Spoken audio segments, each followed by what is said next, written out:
Сіздермен құрметті әріптестер, біз сіздермен жер сілкінісі қауіпсіздігі кезіндегі балалар мен ойын түрінде өткізілетін шеберлік сыныбымызды ұсынғымыз келіп отыр.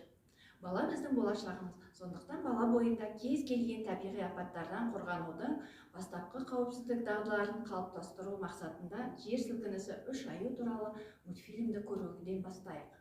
Спасение. Ведь это землетрясение. Папа медведь, мне скорее помоги, стол отодвинь, а там кошка к двери.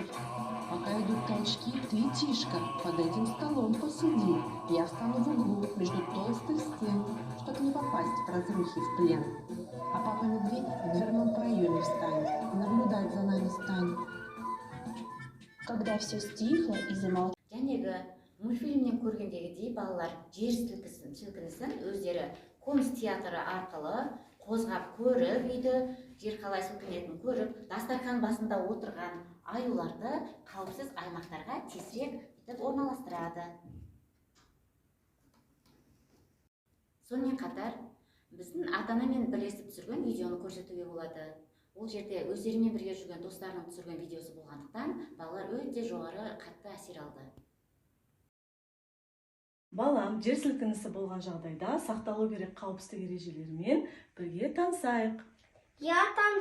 Егер үйіңізде жиһаз не болмаса жарық шамдардың қозғалғанын байқаған болсаңыз, дереу сақтық шараларын қолға алыңыз. Өзіңізбен бірге рюкзагыңызға қажетті құжаттарыңызды, фонарь және су алып алыңыз. Үйдің ішінде қауіпсіз аймақтар ол есік жақтаулары, бұрыш және де үстелдің асты болып есептелінеді. Терезеге, балконға мүлдем жолауға болмайды.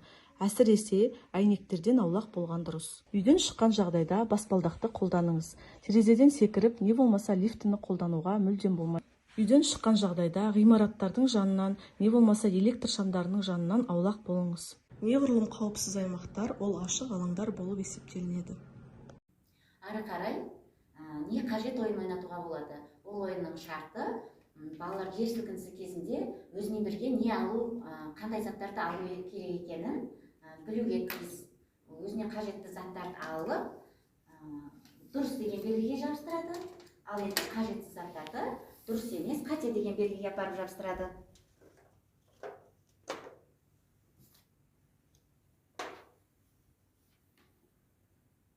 Ойынымыз біздің қауіпті және қауіпсіз аймақтар. Қауіпті аймақтарда қолымыз бас бармағымыз төмен қарайды. Қауіпсіз аймақта бас бармағымыз жоғары қарайды. Сол суреттерді, жерде тұрған суреттерді таңдап алып жапсырамыз.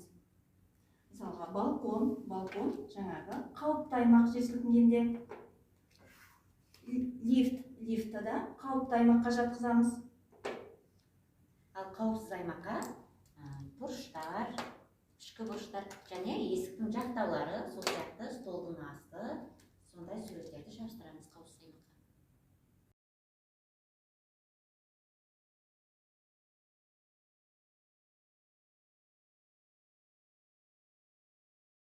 Сонымен қатар қауіпсіз аймақтарға қолшатырларды шығарып алып, суреттерін жабыстырып қойып, жаттығулар жасатуға болады. Еліміз аман, жеріміз тыныш болсын. Балаларымыз аман болсын. Назарларыңызға көп рахмет.